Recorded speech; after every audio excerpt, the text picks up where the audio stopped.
Most guys think the secret to dating a Filipina is finding the right girl. But after watching thousands of foreigners try and fail in this country, I can tell you the real secret has nothing to do with the girl. It has everything to do with the math.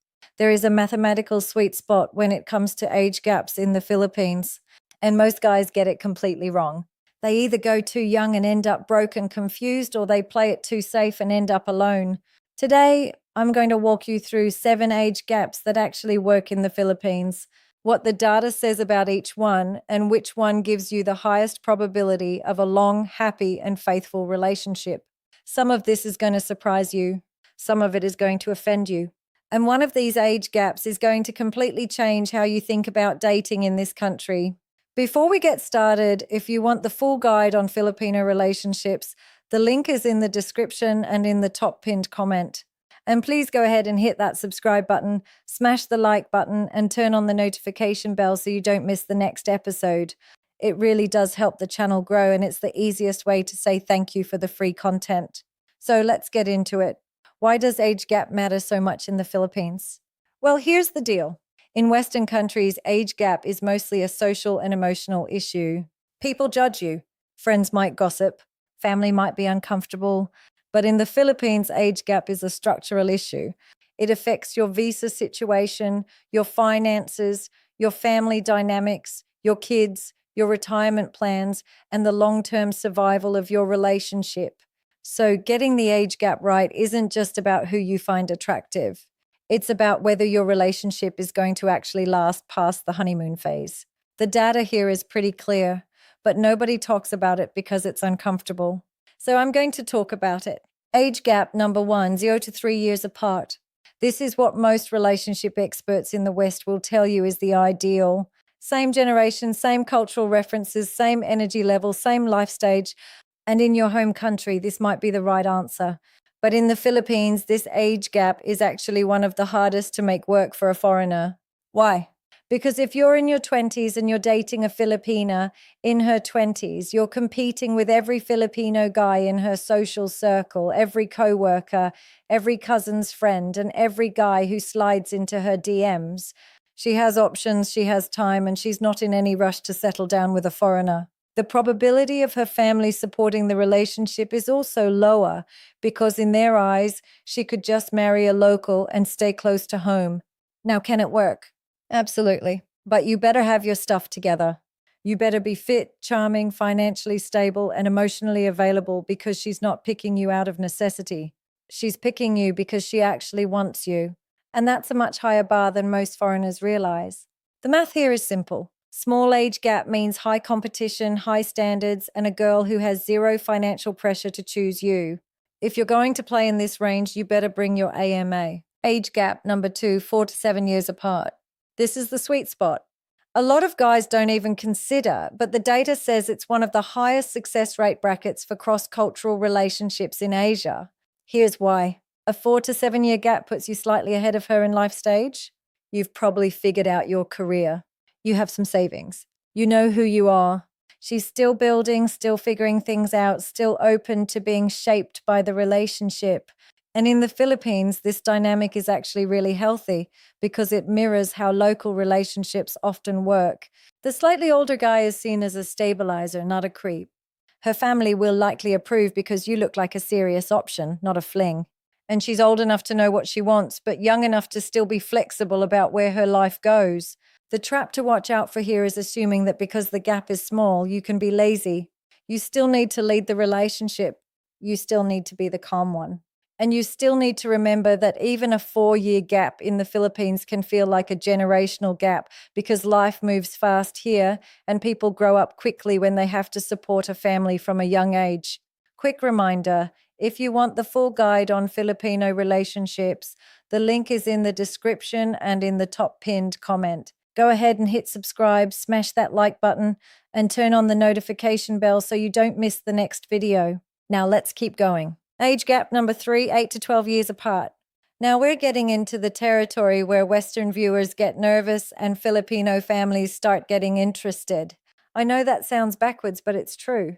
In the Philippines, an 8 to 12 year gap is considered totally normal. Walk around anymore here and you'll see couples with this age gap and nobody blinks. The reason this gap works so well in this country is that it lines up perfectly with the natural life stages here. Filipinos often start their adult lives at 18. By the time they're 25, they've worked. They've helped support their family. They've maybe had one serious relationship and they're ready to settle down. Meanwhile, a guy who's 35 has done his career, done his partying, and is genuinely ready for a wife and a family. The math just works. The other reason this gap is powerful is biology. If you want kids, this is the bracket where the timing makes sense. She's in her prime fertile years. You're stable enough to provide, and you have enough runway to actually raise a child without retiring before they finish school. The trap with this gap is that you have to make sure she's actually mature for her age. Some 25-year-old Filipinos are basically 40 in a young body. They've been through hard things. They're responsible. They're grounded. Other 25-year-olds are basically still teenagers because they were sheltered by their families. You need to figure out which one you're dealing with before you commit, because the difference between the two is massive. Age gap number 4, 13 to 17 years apart. This is where things start to get interesting and where most foreigners actually end up in this country. There's a reason for that. A guy in his mid-40s with a Filipina in her late 20s is one of the most common pairings you'll see here. And statistically, a lot of these relationships do work. But there's a reason they work, and it's not what most guys think. It's not because she's gold digging, and it's not because he's lonely. It's because at this age gap, both people have something the other person genuinely needs. He has stability, experience, patience, and resources. She has youth, energy, hope for the future, and the desire to build something. When both people understand this exchange and respect it, the relationship can be incredibly strong. The danger zone here is when the foreigner thinks he's the prize and she's lucky to have him. That mindset will destroy this relationship faster than anything else. The smart foreigner in this age gap understands that he is bringing specific value. She is bringing specific value, and the combination is what makes the magic. The other danger is that at this gap, his social circle back home might start to make comments. His daughter might be older than his new girlfriend. His friends might raise eyebrows. None of that matters here in the Philippines, but it can matter a lot if you bring her back to your home country. So plan accordingly. Age gap number 5, 18 to 25 years apart. Now, we're entering controversial territory, but I'm not here to lie to you. This age gap can absolutely work in the Philippines. I've seen it work many times, but the success rate drops compared to the previous brackets. And the reasons it can fail are very specific. The biggest reason it fails is energy mismatch. A 60-year-old guy and a 35-year-old woman might be perfectly compatible on paper, but if he wants to relax on the beach all day and she still has the energy of someone who wants to travel, party, and explore, that's going to create friction. The second reason it fails is health mismatch. As you get older, health issues become more common, and a younger Filipina might not be prepared to become a caregiver in her 30s or 40s. But when this gap works, it works beautifully. Often it works best when the older partner is unusually fit, has interesting hobbies, has financial security, and has the emotional intelligence to truly listen to a younger woman without being condescending and snorts. It works best when the younger Filipina is genuinely mature, family-oriented, and not just looking for a way out of her current situation. The math here requires honesty. You have to be honest with yourself about who you really are, what you really have to offer, and whether you're being the kind of partner she actually deserves. Age gap number 6, 26 to 35 years apart. I know this is going to make some people uncomfortable, but I'm just walking you through what the data shows. This bracket has the highest variance of any age gap. What that means is that the relationships in this range either work incredibly well or fail catastrophically. There's almost no middle ground. The ones that work tend to share a few traits. The older partner is in unusually good health and shape. He has serious financial resources. He treats her family with deep respect. He doesn't try to control her. And critically, he has accepted that he probably won't grow old with her in the same way younger couples do. He's choosing to enjoy a beautiful chapter of his life, and she's choosing to be part of that chapter for her own reasons. The ones that fail tend to involve foreigners who are lonely, naive, and emotionally desperate. They show up in the Philippines, get overwhelmed by attention from much younger women, and skip every single warning sign. They send money before meeting in person. They propose within weeks. They ignore family red flags, and they end up spending years and tens of thousands of dollars on relationships that were never going to work. If you're considering this age gap, the most important thing you can do is slow down. Take more time than you think you need. Meet her family multiple times. Spend long stretches in the Philippines, not just 2-week trips. The longer the gap, the slower you should go. We're more than halfway through. So let me say this. If you want the full guide on Filipino relationships, the link is in the description and in the top pinned comment. Hit that subscribe button. Give the video a like and turn on the notification bell so you can catch the next episode the moment it goes live. It costs you nothing and it helps the channel reach more guys who need to hear this. Now onto age gap number 7. And then I'm going to share something with you that completely changes how you should think about all of this. Age gap number 7, reverse age gap. The Filipino is older than the foreigner.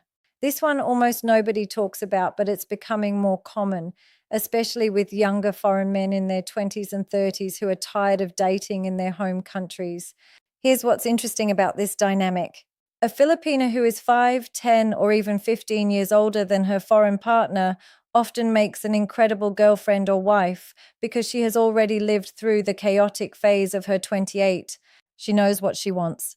She's not interested in playing games. She's likely already figured out her career or her business, and she's looking for a real partner, not a wallet. The foreigners who pair with older Filipinos often find that the relationship is calmer, more stable, and more emotionally honest than anything they had in their home country.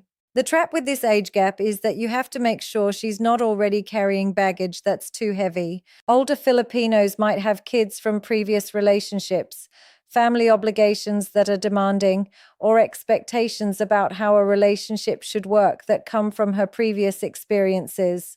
None of these are deal breakers, but they require honest conversations early on. The math here is simple. If you're a younger guy who has his stuff together but doesn't want to deal with the immaturity of much younger women, an older Filipina might be the best decision you ever make. Now, here's the part most guys aren't ready to hear. The mathematical sweet spot isn't actually about a specific number of years. It's about a ratio. Researchers and relationship analysts have long talked about the 1/2 + 7 rule. Snorts. The result is the youngest socially acceptable partner for you. So if you're 40, half is 20 plus 7 is 27. That's your floor. Anything younger than that and you're in a higher risk zone. Now, this rule isn't the law of nature. It's just a guideline. But in the Philippines, the rule actually holds up surprisingly well because it tracks with the natural maturity stages of Filipino culture. A 27-year-old Filipina is usually fully formed as a woman, has had real-life experience, and is ready to commit. A 22-year-old Filipina might still be figuring out who she is. But here's the twist that really matters. The actual mathematical sweet spot isn't just half your age plus 7. It's half your age plus 7 with one additional condition. The age gap should not exceed your age divided by 3. Let me say that again because it's important. The maximum healthy age gap is roughly your age divided by 3. So if you're 45, divide by 3, that's 15. So your maximum healthy gap is about 15 years. If you're 60, divide by 3, that's 20. So your maximum healthy gap is about 20 years. Why does this work? Because as you get older, the percentage difference between you and a younger partner shrinks, even as the absolute number of years grows. A 15-year gap when you're 45 feels different than a 15-year gap when you're 25. When you combine these two formulas, you get a window, a floor, and a ceiling. And the relationships that fall inside that window have dramatically higher success rates than the ones outside of it. That window is the mathematical sweet spot. It's not the age gap that you want. It's the age gap that the data says actually works. Now, let me tell you the part that nobody wants to admit. The age gap is not what makes your relationship succeed or fail. It's a filter. It increases or decreases your probability of success, but it doesn't determine the outcome. The actual outcome is determined by character, by how you treat her, by how she treats you, by whether you both show up for each other when things get hard. I've seen relationships with a 20-year gap that are stronger than relationships with a 2-year gap because the older guy was patient, kind, and present, and the younger guy was selfish, distracted, and emotionally absent. The math gives you a starting position. Your character determines whether you actually win the game. Here's another reminder. If you want the full guide on Filipino relationships, the link is in the description and in the top pinned comment. Hit subscribe, like the video, and turn on the notification bell. It really does help out the channel and it makes sure you never miss a new video. Almost done. Just one more thing. Let me conclude by saying this. Most guys come to the Philippines obsessed with finding the right age, the right look, the right vibe. They think if they just find the perfect girl, everything else will fall into place. But the truth is, the right age gap is the one where both of you can grow together for the next 20, 30, or 40 years, where her best years and your best years actually overlap, where neither of you is making a sacrifice you'll resent later, where the math works not just today, but a decade from now. The mathematical sweet spot isn't about finding the youngest girl you can get. It's about finding the relationship that will still be standing long after the honeymoon phase ends. Take your time, run the numbers, be honest with yourself about who you are, what you have to offer, and what you actually want from a partner. And remember, the data is just a starting point. You have to bring the rest. Bring your patience, your character, your respect for her family, your willingness to grow, and your commitment to the long game. If you do that, the age gap stops being a risk and starts being an advantage. Last thing before I let you go, if you want the full guide on Filipino relationships, the link is in the description and in the top pinned comment. And please, if this video helped you in any way, hit that subscribe button, smash the like button, and turn on the notification bell. It costs you absolutely nothing, but it helps me keep making free content like this for guys who actually need it. Thank you so much for watching all the way through.